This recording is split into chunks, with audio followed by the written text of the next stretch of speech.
The Draconis Imperium had conquered 17 star systems without breaking a sweat. Their crystalline exoskeletons could deflect plasma blasts, their four-armed physique could tear through reinforced titanium, and their collective hive mind made them virtually impossible to surprise. For 3 centuries, they had been the apex predators of their corner of the galaxy. Commander Zix-9 stood 8 feet tall on the bridge of the flagship Eternal Dominance, his translucent carapace reflecting the cold blue light of the navigation displays. Through the transparent aluminum viewport, a small blue planet hung in the void Earth, they called it.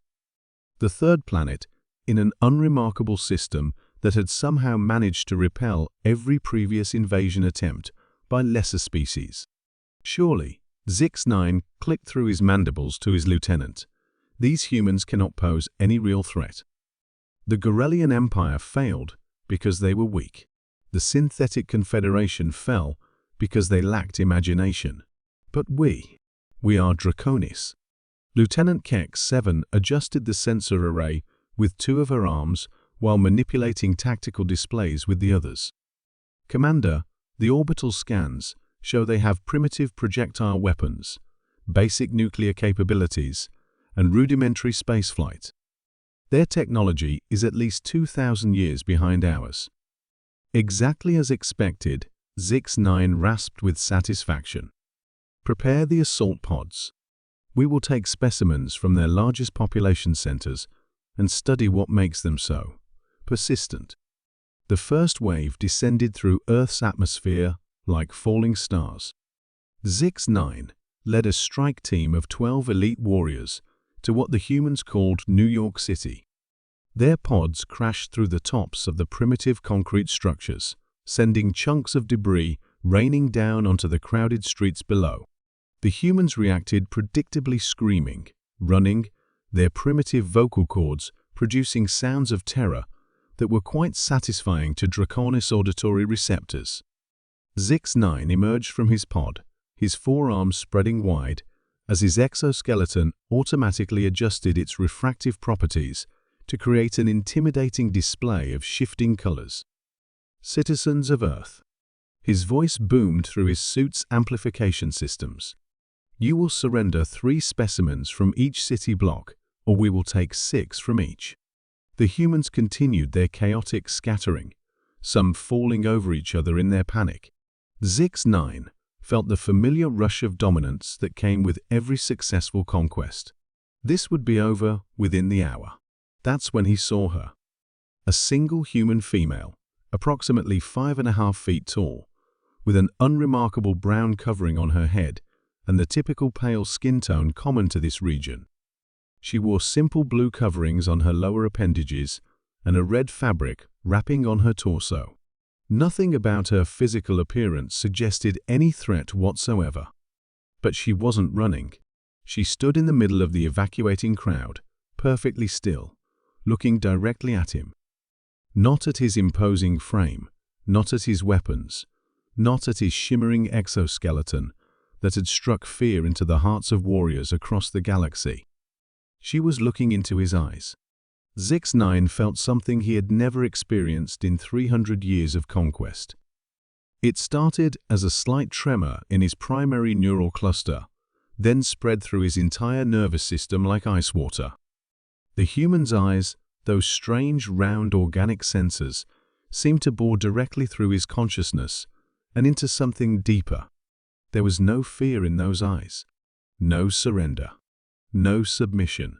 There was something else entirely, something ancient and primal that spoke of millennia of survival on a world that had tried to kill its inhabitants through ice ages, asteroid impacts, volcanic eruptions, and countless wars.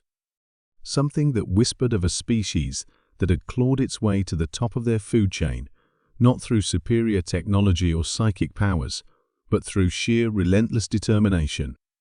The human's lips curved upward slightly, an expression his cultural database identified as a smile. But this wasn't the submissive gesture his briefings had described. This was the smile of a predator recognizing another predator and deciding it wasn't impressed.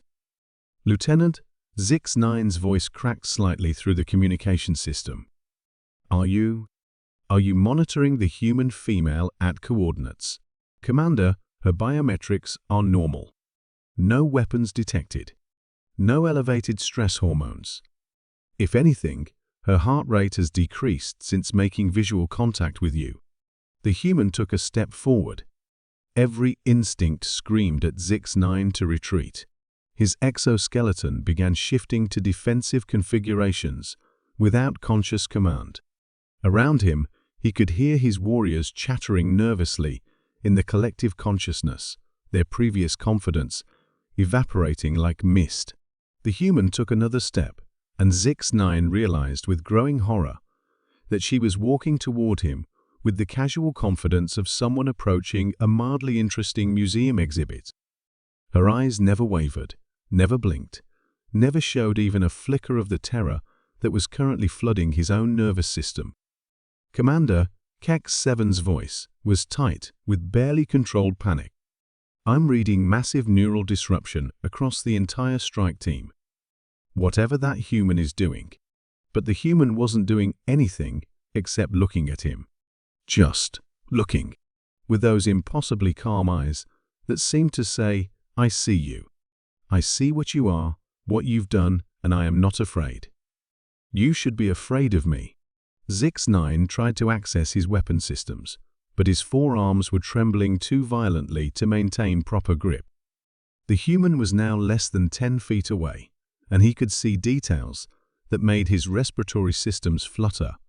Old scars on her hands that spoke of violence survived, a slight callus on her trigger finger, and most terrifying of all, a small piece of jewelry around her neck that his database identified as a military identification tag. This wasn't a civilian. This was a warrior, a creature evolved on a death world who had spent her entire life learning to kill things that were bigger, stronger, and more dangerous than herself. And she was looking at him like he was just another problem to be solved. All units, Zix-9 whispered into his communicator, his voice barely audible. Abort mission. Return to the ships. Immediately. Sir, but the conquest. Abort mission. As the Draconis forces fled back to their pods, the human never moved. She simply stood there, watching them retreat with those terrible, fearless eyes. In the collective consciousness, Zix-9 could feel the terror of his entire species, spreading like a virus as his warriors shared their experience. They had looked into the eyes of a human and understood at last why no species had ever successfully conquered Earth.